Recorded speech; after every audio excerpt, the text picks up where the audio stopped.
Augusto and Philippe as well. Okay, thank you. Then welcome to our webinar.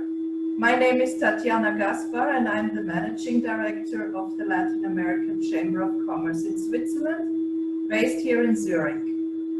We are supposed to have full house, 98 participants registered, and they're trickling in little by little. Many registered from Switzerland and some from Latin American countries. Thank you all for being with us today. First, I extend a warm welcome to our distinguished guest speaker, Dr. Augusto López-Claros, who is joining us from Washington, D.C.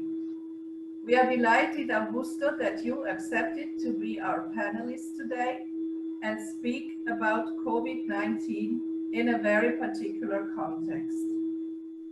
I also want to welcome our moderator, Dr. Philippe Nell, who I'm sure many of you know, and who is joining from the French-speaking part of Switzerland. Thank you, Philippe, for your in-depth preparation of this webinar. Before we start, just a few words on the webinar itself. We are recording and will place the record on our website. If you know of anyone who wanted to join but could not, this is where they can find the recording later. After the official session, there will be time for Q&A. If you have a question, please write it in the chat so that we can pick it up. If you prefer, you can of course ask your question anonymously. There will be no questions orally. All the audience is on mute because we have too many people in order to let everyone speak. Now I would like to hand over to Linda Walker, Vice President of our Chamber. Thank you very much, Tatiana. And first of all, I wanted to make sure that everybody has their masks on. Does everybody have a mask on? I would like to say a few words of welcome, particularly to Dr. Augusto López-Claros, who I have known for almost 2 decades. Augusto, you have had my admiration for your brilliance in analyzing economic and societal issues and for your understanding of the institutions shaping them. You have made contributions to the development of Latin America through your work with the IMF, the World Bank, the World Economic Forum, and through your writing. Thank you, Augusto, for taking your time to join us and share your vast experience and knowledge with us. This especially in view of the challenges facing the governments and governmental institutions in dealing with the COVID-19 pandemic and its effects in particular on Latin America. Now I will pass the word on to Philippe. Philippe, I would also like to thank you for all of your work in putting together this event for the Chamber. Thank you. And now the floor is yours, Philippe. Thank you very much. It's a great pleasure for Latin American Chamber of Commerce in Switzerland to hold this webinar today with you, Dr. López-Claros. I also like to thank the viewers who are with us today from Latin America and from Switzerland, and in particular several ambassadors representing Latin American countries in Switzerland. You are mostly welcome.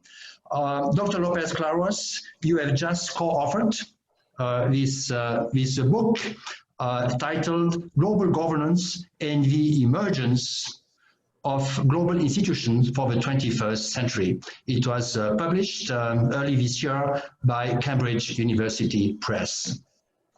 You have received excellent reviews.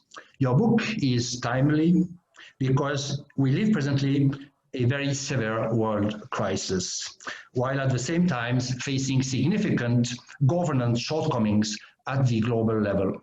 Just a few minutes ago, this afternoon, I checked the data, and indeed the data point to a very serious situation. We have at 3 p.m. today more than 3,200,000 infected persons in the world, we have more than 228,000 casualties, and we have slightly more than 1 million persons who have recovered. In this sense, we are all very thankful to the medical staff who work tirelessly, and also to the scientists who are looking toward developing a new medicine and also a new vaccine referring to the COVID-19. And we also share all the difficulties and the pain of many people around the world who are affected personally in their personal life, also in their business for that. This being said, our discussion will therefore establish a parallel between your research, Dr. López-Claros, and today's situation. In other words, how could we better deal with the critical COVID-19 situation? I propose to you to look first at the global level, and then second, at the regional level, with Latin America in particular, and then finally to conclude by assessing where do we go from here. So let's start first at the global level. We face the most serious world pandemic since the Spanish flu of the beginning of the 20th century. You mentioned a few times the word pandemic in your book as a major issue which would require global governance. Now my question, how would you assess this far cooperation at the global level to deal with COVID-19? Thank you. Thank you, Philippe. Thank you, Linda and Tatiana, for that very nice introduction. It's a pleasure to be with you today to have this broad-ranging discussion with Philippe in the first instance, and then with all of those who are listening in. You know, cooperation on international public health matters is supposed to take place in the context of the World Health Organization, as you know. This is the organization that is charged with the management of the global regime for the control of the international spread of disease. However, the current crisis is not just a public health crisis. As you well know, it has had huge economic ramifications. You understand very much the reasons for this. It's very much linked to the strategy that has been agreed upon to deal with the pandemic, which involves shutting down and social distancing and so on. Their economic ramifications have been hugely destabilizing, and of course, cooperation is vitally important in this area. There are a couple of areas that I can identify as sort of early signs of the machinery of cooperation at work. One of them is, for instance, the G20 call to essentially provide debt relief to some low-income countries. They have decided to essentially grant a standstill on the payment of debt service obligations through the end of the year. I think this was very much a good step, given the constraints and the difficulties that countries are having as a result of the lockdown and the collapse of economic activity. Another instance that comes to mind is what the multilateral development banks are doing in this area. The World Bank, the IMF have moved very, very quickly. More than 100 countries have applied already for an IMF program in the context of a special facility that they have, and many of these credits have already been approved. The IMF has shown a great deal of flexibility and rapidity, which is, I think, essential in this circumstances. One question which I have, which may limit in some way how much cooperation we can do in terms of providing assistance to countries in need, is what we economists call the firepower of these multilateral organizations. You must have read in the press that the IMF has potentially $1 trillion of resources available at its disposal. But as you know, the crisis is enormous in proportion, and the needs of the developing countries, including in Latin America, are much larger than the potential lending power of these organizations. And so that's one issue that we face going forward. There was talk in the media. The Financial Times had an editorial in support of this, of allowing the IMF to do an SDR allocation. For those of you in the audience who are not familiar with this terminology, the IMF is actually the only global organization that we have that can actually create international liquidity by doing an issue of its hybrid currency, the special drawing right. At the moment, there appears to be no political support for that, so that particular avenue is closed for now, but it is something that I think should be considered, because I think that the extent of the crisis is going to be more long-lasting and more pronounced than we were anticipating. Yes, thank you very much. I think you made very useful points here, in particular referring to the G20 and the IMF and the World Bank. And I can see also a parallel with the financial crisis of 2008, 2009, when in comparison to the 1930s, the central banks and also the trade policy responsibles did not close up their markets, but further kept them open. And also the central bank puts huge efforts, including also budgetary efforts by the governments. So what we see here now, as you just very well presented it now, is that for the COVID-19 crisis, we indeed have had a very strong and quick reaction. And I would also say that the Fed in Washington has been extremely forthcoming as soon as the signs became serious for the United States. And still, today, it was yesterday, James Powell presented to the press the latest measures and how the Fed was going to act, and the continuation of their programs for the coming weeks. This is one aspect which I think the response and the reactions have been forthcoming and have been strong. Now there is another aspect to this question which has puzzled me really, and may still puzzle many. And you know, I mean, we're in a situation where I believe that this crisis has taken us indeed by surprise. Nobody expected it to come so quickly, but nevertheless, on January 30, 2020, it was January 30 when the General Secretary of the World Health Organization announced a public health emergency of international concern. So public health emergency.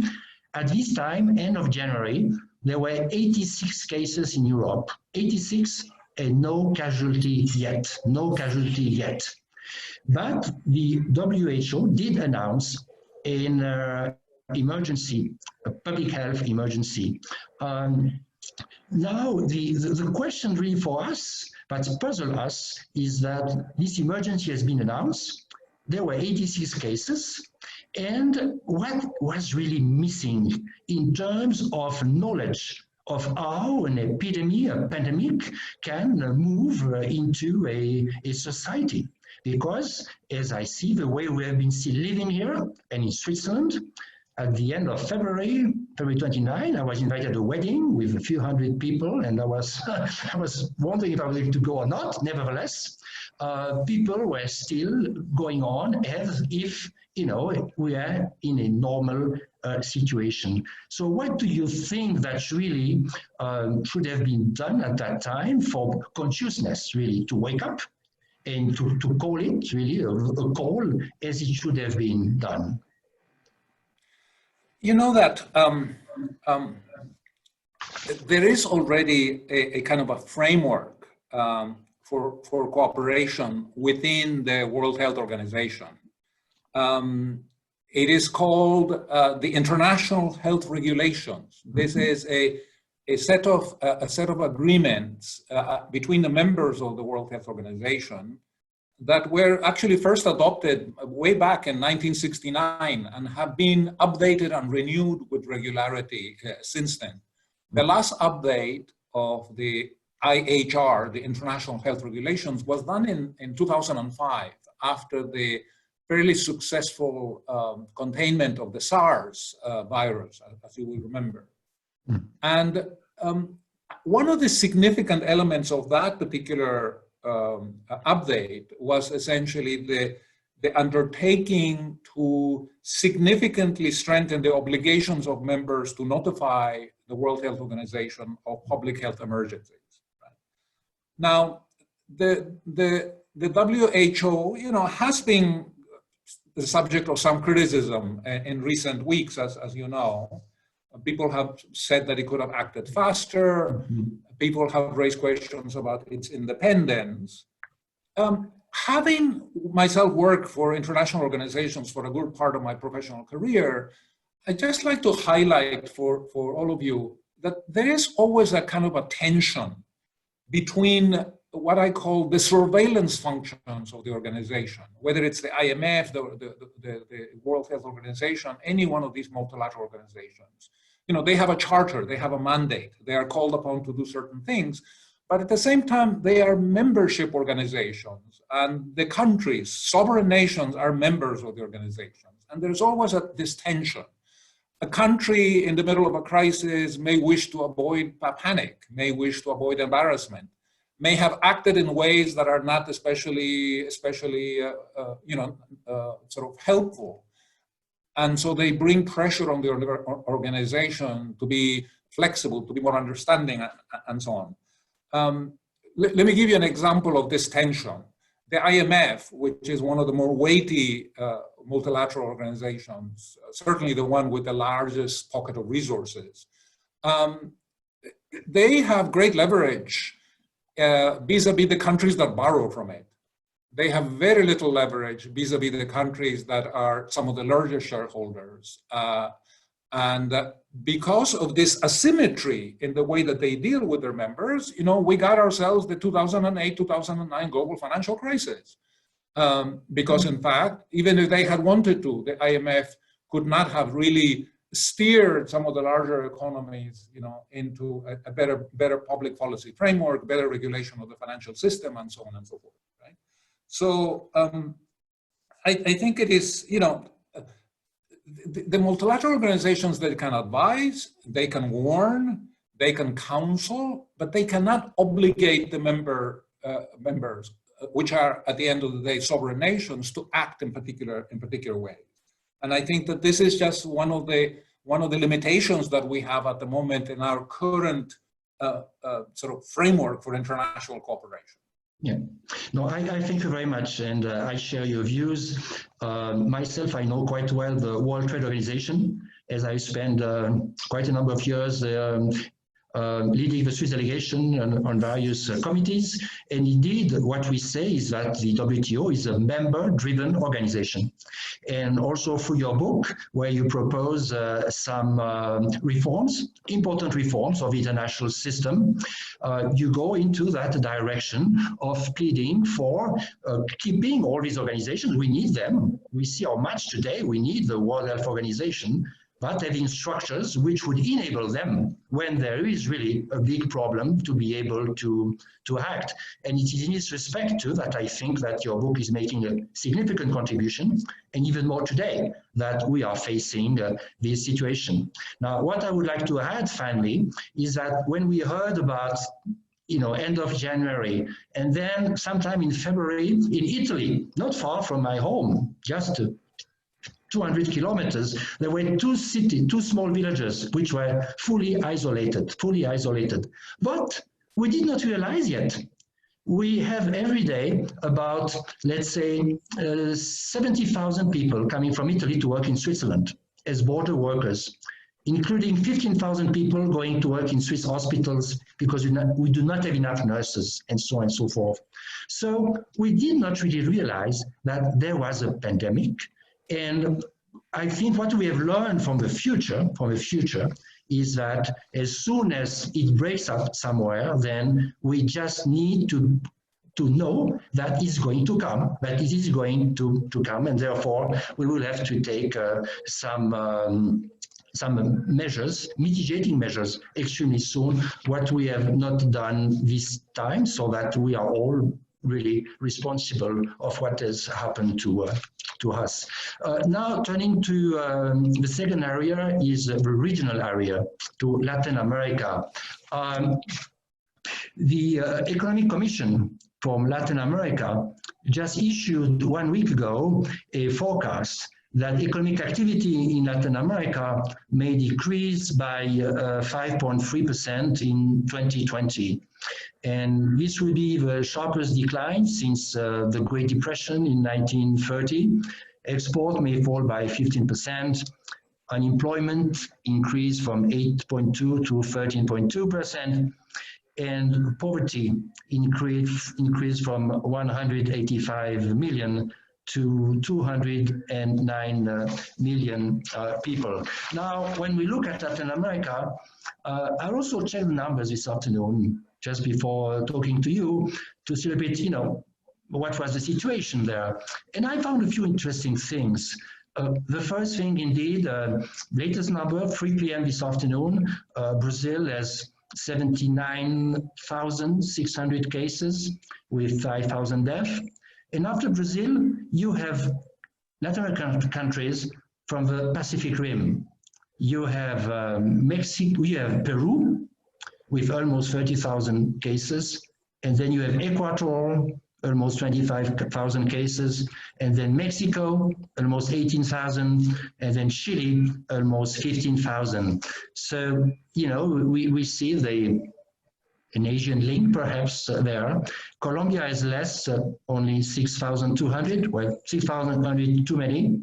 And then Dominican Republic, about 7,000, Panama, 6,000. And then Argentina, 4,300. And other smaller countries, Bolivia, 1,000, Paraguay, 200. Venezuela, 600, Venezuela is 300, and Uruguay, 600. So, was interesting to see this data, and looking at it and looking at how Latin America cooperates and also shares various responsibilities today, which are becoming continental and global responsibilities. I would like to ask you, as we see it, COVID-19 requires an enhanced cooperation between Latin American countries, because the virus does not know any border and weakens all countries. Now, my question, in your opinion, could this crisis give a new impetus to regional integration, for instance, in the health area? And wouldn't the region benefit by pulling together research resources, experience, and sharing to the extent possible medical supplies? Yes, I think that, of course, Philippe, all of this very, very desirable. I think that cooperation at the regional level on health matters is eminently reasonable. And as you know, one of the oldest multilateral organizations we have in the world is the Pan American Health Organization, which was, in fact, older than the World Health Organization. My own sense on issues of integration is that over the longer term, my preference is that we actually have a broader based integration, as part of which, we could cooperate certainly on the health area, dealing with pandemics, preparing, as you say, sharing knowledge, information, opening up our public health systems, to foreign participation in a cross-border country basis and so on. But my sense is that there are a number of other problems in the region, which could be addressed more effectively in the context of a broader integration agenda. I have been for a long, long time an admirer of what was done in Europe in the 1950s. If you actually look at integration within the European community in the 1950s, it started out in a very unambitious way. Essentially, we are going to be reducing trade barriers over a period of a decade. And then as confidence built up, we may enter into other areas of cooperation. And it has taken the European Union 63 years from 1957 to the present to come where they are. But for me, that is a much more intelligent model. It involves the setting up of supranational institutions. The European Union, for all the difficulties that they have had in the last 10 years with the euro area, for all the difficulties that they have very often, coming together and finding areas of common interest, has been a very successful experiment. It has grown from 6 members to 28 members. I was looking at the income per capita data for all the members of the IMF and the World Bank, and 15 of the 30 countries with the highest income per capita in the world are members of the European Union. So for me, the European model of integration is actually a very good blueprint for Latin America. I think that obviously with particular adaptations to our region, we would be well advised to think in a broader, more systemic way than just cooperating in a particular narrow area during a particular crisis, which will go away within a year or two. Yes, I fully share your view, referring to the European Union, and also to develop a systemic approach in terms of cooperation and not, item by item. And in this respect, referring to. I just wanted to add to you something that came up to mind as you were speaking in the same area. That as part of the professional work I have done over the years, I have worked on issues of competitiveness. During the last several years at the World Bank, I was looking at issues of investment climate in the context of the Doing Business report.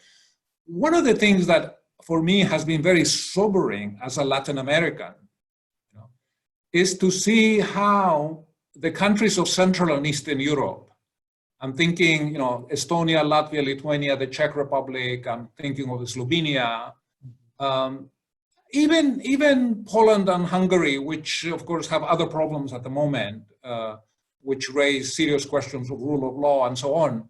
But when you actually look at the macro data, what I find very sobering is that these countries, when the Berlin Wall fell in the late 80s, were so far behind most of the countries of Latin America in terms of the quality of the macroeconomic environment, in terms of all the indicators of competitiveness that we could think of, right?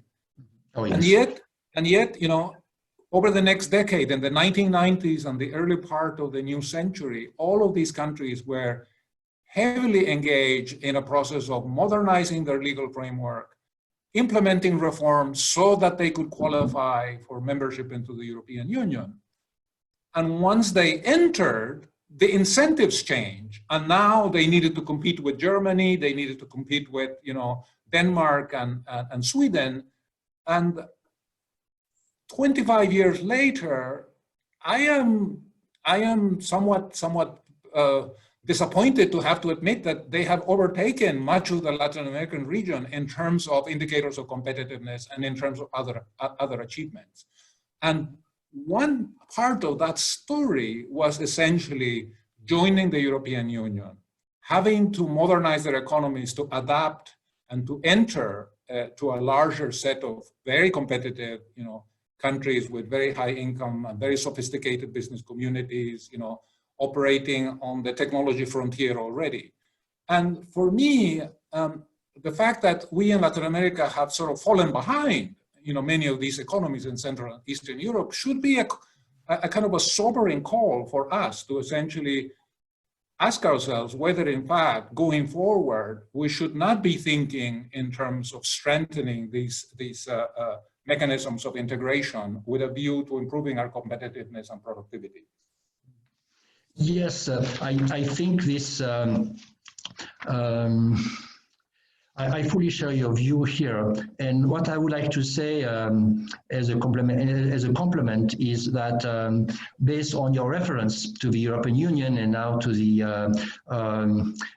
very good growth and development of Central and Eastern European countries, the Pacific Alliance has set up for itself as an objective to reach the free movement of goods. They pretty much have done it with free trade, but also of services, of capital, and of persons, what we call the four freedoms, and then also to further increase their integration.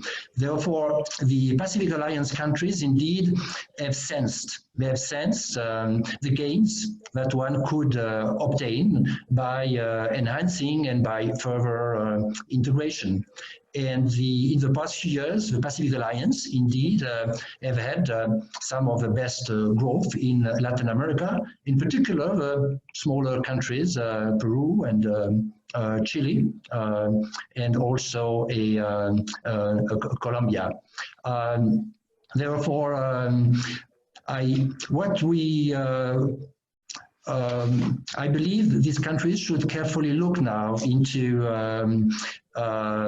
further strengthening their integration based on their objectives, but also seeing what this pandemic is bringing and how they could benefit by working together now to fight the pandemic, because they are all interdependent and nobody's going to win alone. This is a problem that can only be solved at the international level and also with global governance.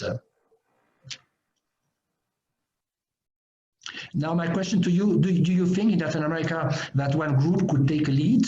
Now we have on one side we have Mercosur, on the other side we have Pacific Alliance. We have also in Central America some integration group. Would you see one of these groups being able to foster the forces necessary in order to move into that direction? The basis is there, you know. Mercosur on one hand. With Mercosur, we just concluded a free trade negotiation, EFTA-Mercosur, last August. The European Union did also so. Now things are a bit slowed down because of the pandemic and so on. Priorities are elsewhere, but the agreements are there to be signed in the near future. Would you see taking Mercosur or taking Pacific Alliance as a basis from which governance could indeed be much further strengthened and brought to a level that would allow these countries indeed to make the leap forward that they really deserve to make? Yes, I think it's a very promising idea, Philippe, in terms of the Pacific Alliance. I think that these countries have made, substantial progress in terms of sort of aligning their policies. They tend to be more market-oriented. They have tended to manage the macroeconomy in a more responsible way. And this has been reflected in fairly good growth rates, at least until the recent past. Again, going back to the European model, the European Union started out as a group of 6 member countries. They strengthened cooperation between them in the context of the Treaty of Rome, and then they kept the door open, right? I think that is very important. You don't want to create a sense of exclusivity. You simply want to create a sense that other countries are free to join once they assess that the balance of benefits and costs shifts in the direction of the benefits being more important. However, I think that most of the experiments that we have had in Latin American history in terms of integration have not really gone very far, because they have not been ambitious enough in terms of the setting up of a supporting set of institutions that would actually guide the integration process, right? When in the European model, you don't just eliminate barriers to international trade and eventually services and capital and labor. you actually build an infrastructure of institutions that can then bring together experiences, knowledge. You build a civil service that can guide that process in a kind of a systematic way. And we have lacked that in Latin America, and which is the reason why, you know, throughout our history, the national interest eventually has undermined these integration efforts, right? I think that, you know, one of the, as I see kind of philosophically, one of the problems we have in Latin America is that much of the business leadership and others, you know, have not really come to realize that we live in a different world than 30, 40 years ago. The nation state essentially is in a bit of a crisis, right? The nation state is that kind of a territorial concept defined by a geographical border, but now we all understand our economic system straddles national borders, and governments are having to relinquish control little by little in the area of finance, in the area of trade. And from my perspective, there are two ways to relinquish control in the context of a rapidly integrating global economy. You can do it in an orderly way, which is the European model, or you can do it in a disorderly way, which is the model followed elsewhere in the world. And the problem with doing it in a disorderly way is that, you know, you're basically being confronted by surprises and by crisis all the time. You know, there is no sort of unified vision, and there is no unified set of policies among which there is broad agreement across the membership. I think that's one of the problems that we face, rather than you know, sort of differences in terms of our infrastructure, our public health systems, our education. Those are important. You know, people sometimes argue one of the obstacles to integration is the divergence of country experiences, different levels of per capita income, and so on and so forth. But for me, the main obstacle is more mental than it is, you know, structural. Okay, thank you very much. Let me now turn to another aspect which you develop in your book, referring to the Sustainable Development Goals adopted in 2015 by the UN General Assembly Summit. These Sustainable Development Goals, this is a roadmap to improve significantly living conditions in developing countries by 2030. And the objectives are, for instance, to eradicate poverty and hunger, and also to ensure healthy lives. Now, how do you see this roadmap today? And which goals are most at risk with COVID-19? That's a very good question, Philippe. Thank you for that. I think that in the first instance, I think the first SDG, number one, on poverty alleviation is at the moment most at risk. You know, we have made progress in the last 30, 40 years in reducing extreme poverty. You know, in 1990, there were roughly 2 billion people below the extreme poverty line. Today, it's a little bit under 800 million people. So this is progress. It's true, much of that progress is on account of China.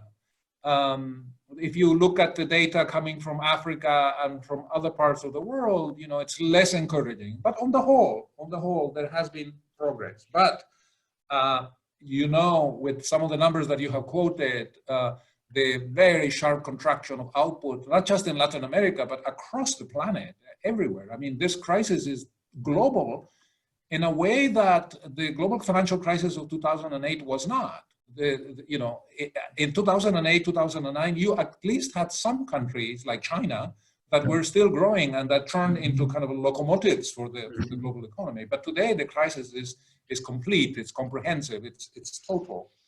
And therefore, I fear that we are going to see a substantial increase in poverty numbers, you know, over the next few years, and this is really regrettable. In any case, I have always taken the view that the poverty data is actually not as rosy as sometimes it is portrayed in the media. You know, if you raise the poverty line from $1.90 to $5.50. Which which still leaves people struggling to meet their monthly needs, 48% of the world's population can be characterized as poor. Right? So we still have a poverty problem. I think that the SDG having to do with hunger, with food security, is also going to be coming under pressure. I think COVID is going to have an impact on agricultural systems in many parts of the world. And in any case, this goal was always under pressure as a result of climate change, which of course COVID-19 has not changed. We still have that problem, right? It is still a kind of a cloud over our future.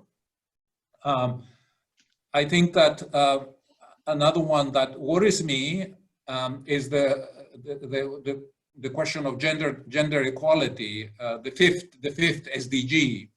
I don't know whether you have seen countless reports in the media about very sharp increases in violence against women as a result of the lockdown. Mm-hmm. You know, you might say, well, this is a temporary problem. It's going to go away once we return to opening up our economies and so on. But no, actually, this disguises a much more deep-seated problem in the area of gender that affects all the countries in the world. You know, at the World Bank in the last decade, we have built a very powerful database that tracks gender discrimination embedded in the law of countries.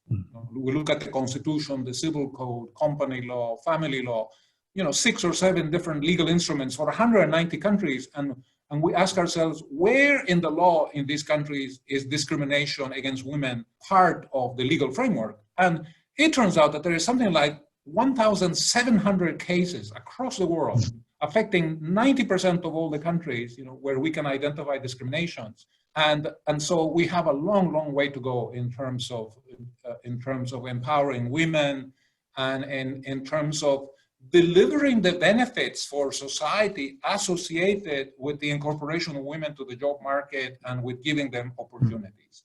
Philippe, I don't know whether you have noticed, but I found this really very telling. A couple of weeks ago, there was an article reporting on the stewardship of COVID-19 in places like Germany, like New Zealand, like Iceland, like Taiwan, that are now considered to have been the most successful cases of managing the crisis. And you know what was common about all of them? They're led by women. I think that we will all benefit enormously from the political empowerment of women in the world at large.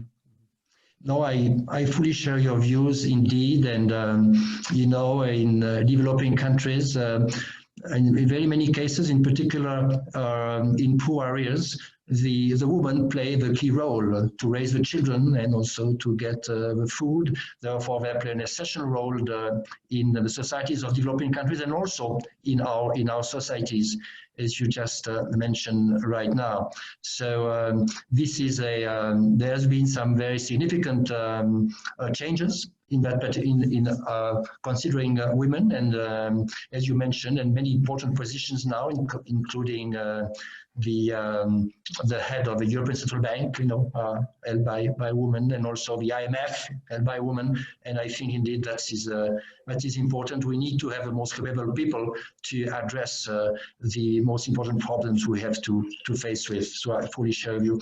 Now, finally, before we take some of the questions from the audience, my last point was really where to go from here. Where to go from here? We have been able to assess where we stand, and we need to move forward. We need to look toward the future. And in that particular element in your book, you present various options.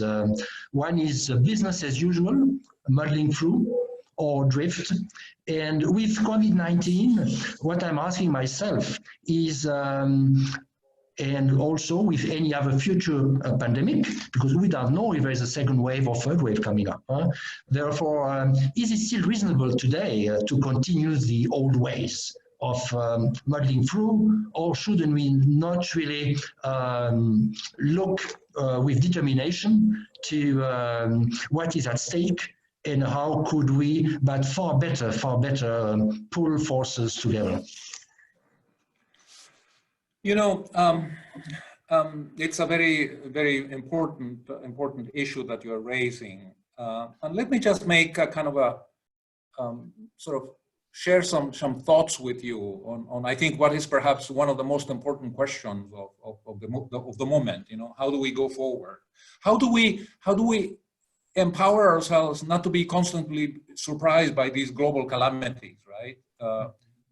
For me, especially, it's a concern because we have seen how destabilizing COVID-19 has been to the global economy, and you know, the scientists are telling us that climate change could bring about, you know, further shocks, and therefore, you know, it seems to me that we have the responsibility to prepare for these future shocks. You know, sort of stepping back a little bit, it seems to me that the last 7 decades, all right, since we brought World War II to an end and we created the UN system and its supporting organizations, you know, we have witnessed sort of profound changes in the levels of complexity undermining our economic, our social, our political, our environmental systems, right? And some of this is obviously linked to the swift expansion of connectivity, of non-linearity brought about by technological change. Now, the problem that we face is that the institutions that we have today are struggling to cope with the challenges of this increasingly interconnected and interdependent world, because these institutions have failed to adapt to the needs of a changing world. They have remained largely frozen in time. The UN Charter is the same document that was negotiated in San Francisco 75 years ago. And the consequence of this is that major planetary issues are being neglected. And we're risking being overwhelmed by a broad range of problems, the solutions to which require effective problem-solving mechanisms and institutions. And the problems are well known. I don't need to make a list. Climate change, pandemics, nuclear proliferation, income inequality, persistent poverty, and so on, right? And so for me, you know, the current system as we have, I think we need to be more imaginative, more creative in terms of addressing its capacity to manage risks, which I think is not very high. 2008, 2020, you know, over a period of a decade, 2 global huge shocks to the economy.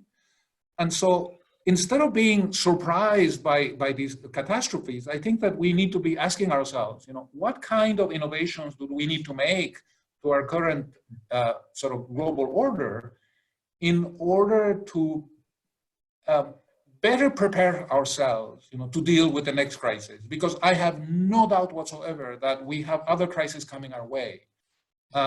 Nobody is arguing today, nobody with credibility anyway, that we can just muddle through for the next 50 years, right?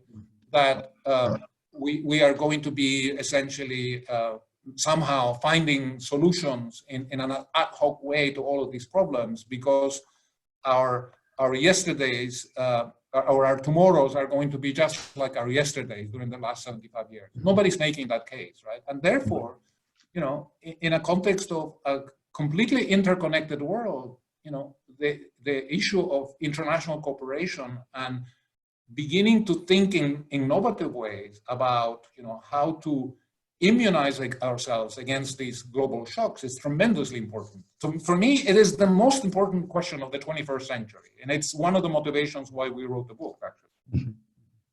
Okay, no, thank you very much. I think this wraps up quite well our discussion between us two. And I would propose now we'll take some questions which came up from the audience.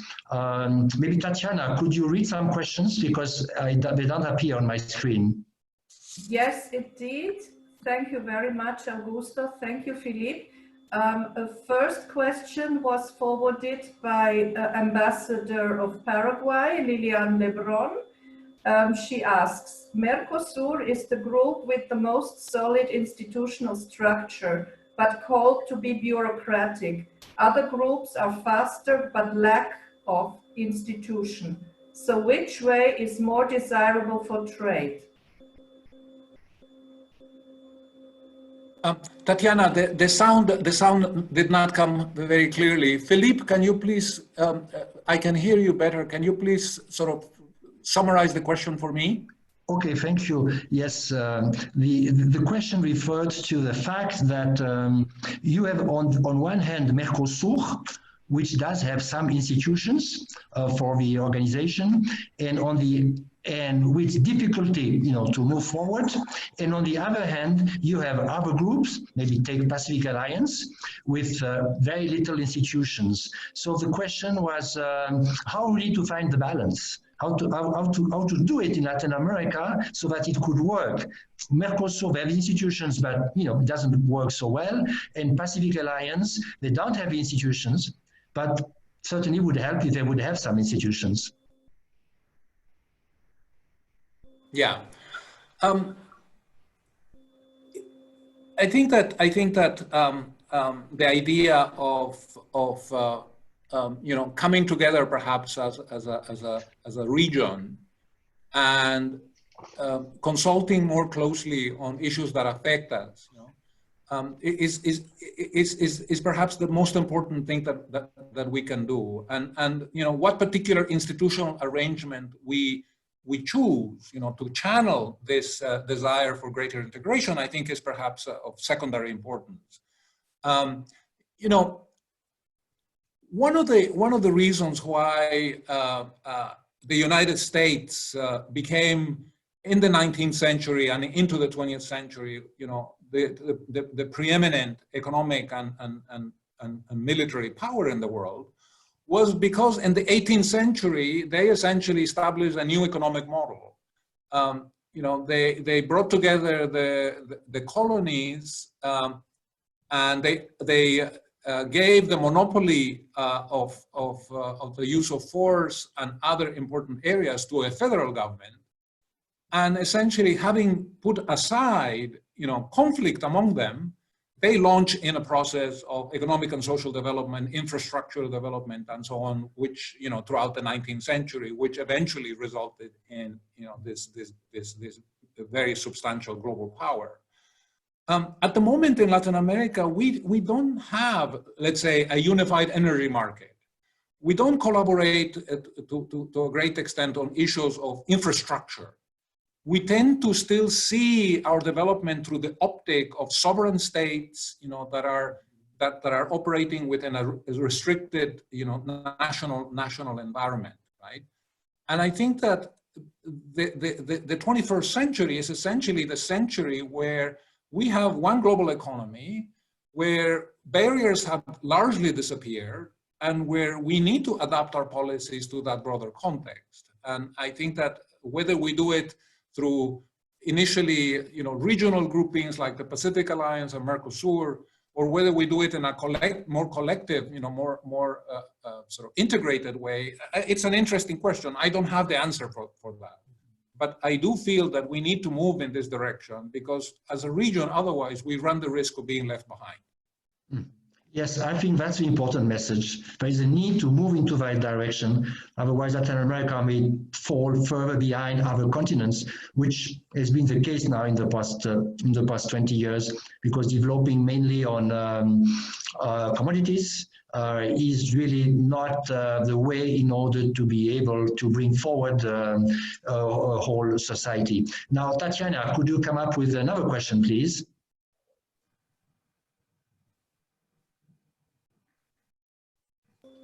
Can you hear me? The next question is from Carlos Arocha. Why do governments spend heavily on defense and yet neglect to fund medical and scientific research? Even some have threatened to suspend funding to WHO, when a pandemic can be far more devastating to society than a war. Philippe? Yes. The question is very interesting, Dr. Lopez-Claros, because it refers to a point that you make in your book. And I guess the viewer may have read your book or is going to read it very quickly now, because the question is really pointing to what you mentioned a few times in your book, referring to government spending heavily on defense and at the same time not putting enough emphasis on other areas such as health, or education, which are really key, also in infrastructure. So why would governments continue to persist on particular heavy expenditures on military equipment, while there are these important needs? And now with the pandemic, we really see, what is missing and what will be needed to be done in the coming short to medium term. Yes, I was recently looking at some sort of data for 5 countries in Central America: Costa Rica, El Salvador, Nicaragua, Honduras, and Guatemala. And the World Bank has a very rich database that goes to 1960, and I was essentially looking at the evolution of a number of indicators in these countries. And let me just share with you just a couple of pieces of data, right? Mm-hmm. If you go back to 1950, mm-hmm. It turns out that Costa Rica and Nicaragua had roughly the same income per capita. Mm-hmm. And the other countries, the other 3 that I mentioned, were somewhat below. And then over the next several decades, what you saw was a huge divergence, with Costa Rica essentially leaving everybody else behind, right? If you look at the data for 2019, it's very telling. Honduras and Nicaragua have an income per capita of about $5,300. Mm-hmm. El Salvador and Guatemala are roughly about 8,500. And Costa Rica is 18,000, more than twice as high, right? Yeah. Now that's interesting. It's interesting because, over a half a century, you have this divergence, where Costa Rica essentially leaving everybody else. But it's not just income per capita. You look at other data. Costa Rica has the highest average life expectancy. It has the lowest infant mortality. Mm-hmm. It has the highest literacy rate. It has mm-hmm. the highest spending in education. It has the highest spending in public health. It has the best ranking in the Human Development Index. Mm-hmm. And believe it or not, in the World Happiness Index, it has the best ranking in Latin America. It is the happiest country in Latin America, with a ranking of 12, which is very high up. All right? Mm-hmm. So now, to me, this is fascinating. It really illustrates a very fundamental lesson of development. What did Costa Rica do differently than the other countries, right? I mean, it's an issue that is worth examining. Mm-hmm. But we cannot fail to note that in 1948, Costa Rica abolished its army and redirected those resources, to social and economic development. I'm not saying that every country in the world should do this. All right? Don't misunderstand me. No. There is a lot of evil in the world, and I think that some countries, I think, correctly feel that they need to be able to defend themselves against rogue states and so on and so forth. But my point here is that the COVID-19 crisis has highlighted that we need to have a serious debate, an honest debate, about the priorities of spending. Mm-hmm. Maybe it makes more economic sense, and even from a security perspective, it makes more rational sense to have a better prepared public health systems, right? Mm-hmm. That will be more of a protection against fatality and premature mortality than to do the kind of spending that we have been doing in the last several decades, for instance, through subsidizing energy, making income distribution worse, and adding to climate change, right? Mm-hmm. I think that debate needs to take place everywhere in the world, and of course, especially in Latin America, because we have a lot of poverty, because we have a serious problem of inequality, because we have, lack of opportunity in the region. in ways that is not the same in Finland and Sweden and Denmark and Germany and some of the high-income countries, right? So we have a special challenge. In a sense, that debate is more important in our region than it is in the case of a country that already has a very extensive safety net, that doesn't have 50% informality, which we do in Latin America, right?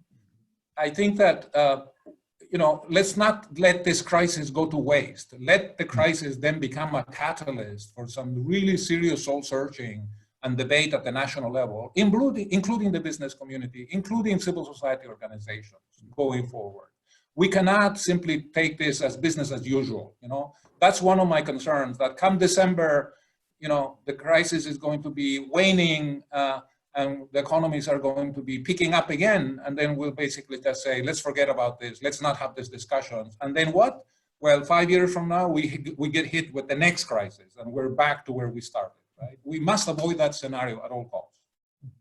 No, I fully agree with you. I think it was an excellent question also, because it really points to the fact that now it's going to take time. It's going to be hard to get out of this crisis, but at the same time, countries will face significant challenge for their budget at all policy levels, and therefore this will also call for reforms. The public deficits from Latin America were at an average of 42% in 2008, and now it is 62%, and this is only the average. So that there are also the price of oil, which is creating significant difficulties now for Venezuela and for Ecuador and also for Colombia, and in Mexico for Pemex. So I believe that through the support that Latin America will get now from the Inter-American Development Bank and from the World Bank and from the CAF and the IMF, this will also be come together with some of these policy discussions and the opportunity for these countries really to go over the books. And, it's only in such a case when you have a crisis that you can also undertake some policy steps and make some policy reforms. When everything kind of goes pretty well, it's extremely difficult to make to take some new policy stance, but this situation could lead to that. So we could take the next question, please, Tatiana. Yes, this one comes from Juan Carlos Castellanos. Latin America has such a high informal sector with people who have to work outside every day in order to meet their basic needs. The solutions in these countries can't be the same as in the more developed countries, with strict shutdowns and widespread subsidies. These countries can't afford this. How do you find a balance between public health and keeping the economies alive? I think that the question of informality and how to better adapt our public policies to deal with that in the middle of a crisis like COVID-19 is a very interesting one. I have seen some Latin American economists, for instance, put forward the idea that health insurance schemes should, in a place with a lot of informality like Latin America, should be delinked from one's job and should just be given as a kind of a right of citizenship, so to speak, right? Because at the moment, if you have a formal job, whatever, you work at a university in Peru, or you are a public sector official in Paraguay, you have some degree of protection, through some kind of state-provided, health insurance scheme. But if you are part of the underground or the informal economy, you have no such protections, right? And this may be ultimately self-defeating in the context of a crisis like COVID-19, right? Where the policy is isolation, is lockdown. If you have a job which provides income and public health, that's fine. You can abide by that, by those injunctions. But if you are part of the informal economy and you don't go out and work, you may not have funds to support your family for the next meal, right? And so you have this. But if that is the case, then you are putting the rest of the population at risk because you are not going to be able to conform to the social distancing guidelines and so on. So for me, I think that this crisis is really an opportunity for us to think hard about our safety net. Do we have the right kind of safety net to avoid, excessive mortality in the context of a future crisis? The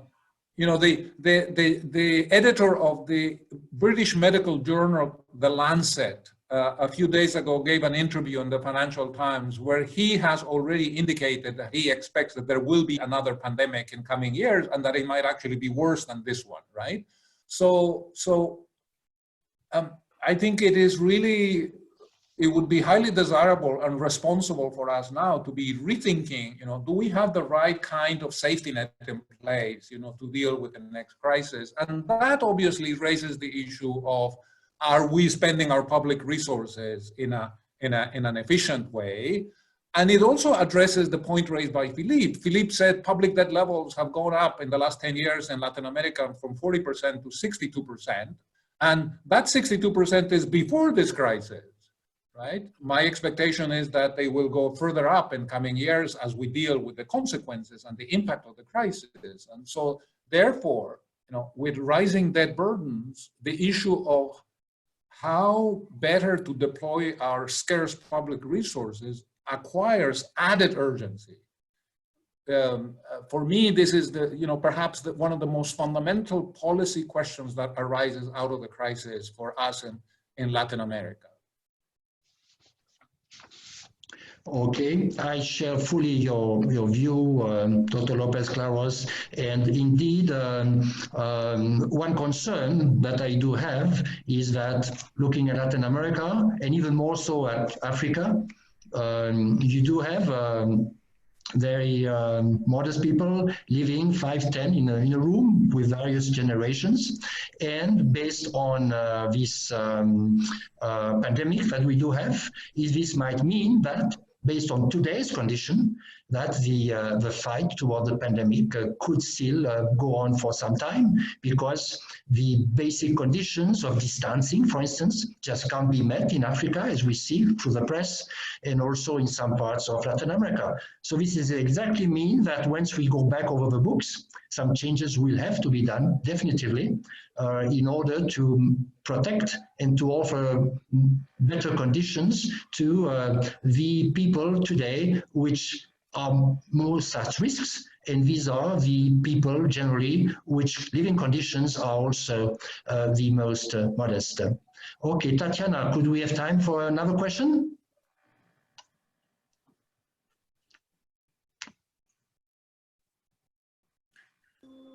Hello. We do Yes. not have any more questions from the audience. Maybe Augusto and you, Philippe, could wrap it up with a last comment, if you will. Okay, thank you very much. I think we did a very comprehensive review of the COVID-19 and of global governance. We addressed some of the important issues referring to this pandemic with an important focus on Latin America. We have also seen that indeed some major efforts will have to be done on global governance. As you said, Dr. Lopez-Claros, nation states are a product of the 19th century, but nowadays we have to think and we have to act in an interdependent way. And trade is a large share for many countries of the GDP, so this is the way things are. But there are many, many and more important efforts which will have to be done in order to be able to face whenever we'll have a big problem such as this one, to be able to face it with all the resources that are necessary. So I'd like to thank you very much Dr. López-Claros, for your participation today at this webinar organized by the Latin American Chamber of Commerce in Switzerland. We had invited you, to come to Switzerland. We had scheduled to have you in March in Zurich. Everything was set up with a nice apéro afterwards. But we are very pleased that we could do it with you with this webinar, and we certainly will be welcoming you in Zurich in a few months. Once again, it will be possible to travel between Europe, United States, and other countries. And we greatly benefited from your knowledge and your experience, and therefore look forward to welcome you in Switzerland. Finally, I would like to also point that you are executive director of a forum on global governance. So you may like to say a few words on that and to have a final word for the audience. Well, thank you very much, Philippe. I see that we are past the time. I want to be very brief. Thank you, Tatiana and Linda, for hosting this event. It has been a pleasure to participate with you. Yes, this forum is essentially an NGO that has been set up as a foundation in Switzerland, in Geneva, actually, that will be doing some work looking at some of the questions that have been raised in the book that you mentioned and that you showed to your audience. That book offers a range of proposals and is intended to generate some serious thinking and hopefully knowledge in coming years. And this foundation, the Global Governance Forum, is essentially going to be sort of the home for that particular project. In any case, thank you. It's been a pleasure to participate with you in this webinar today. Okay, thank you very much. Thank you, Augusto. Also from my side, I do not want to let you leave before showing our audience actually this other book which you mentioned and you co-authored, Equality for Women equals Prosperity for All. I'm right now reading it, and I can highly recommend this piece of literature to everyone who is interested in the subject. You will not regret reading it. Well, Augusto, this was truly inspiring. Thank you very much for agreeing to speak to us today. I hope we will have the chance to welcome you in Switzerland soon and present you at least with some Swiss chocolate as a sign of our appreciation then. Also, big thanks, Philippe, for your excellent moderation of this webinar and the valuable insights you could give us here and there. And thank you, last but not least, to our audience. We still have about 35 from the 45 that were stable until about 6 o'clock. Thank you for taking interest. We hope you found this webinar as enlightening as I did. And from my side, it was a pleasure, and I wish you all a lot of resilience and good energy in these extraordinary times. Be safe and see you next time. Thank you. Thank you. Thank you.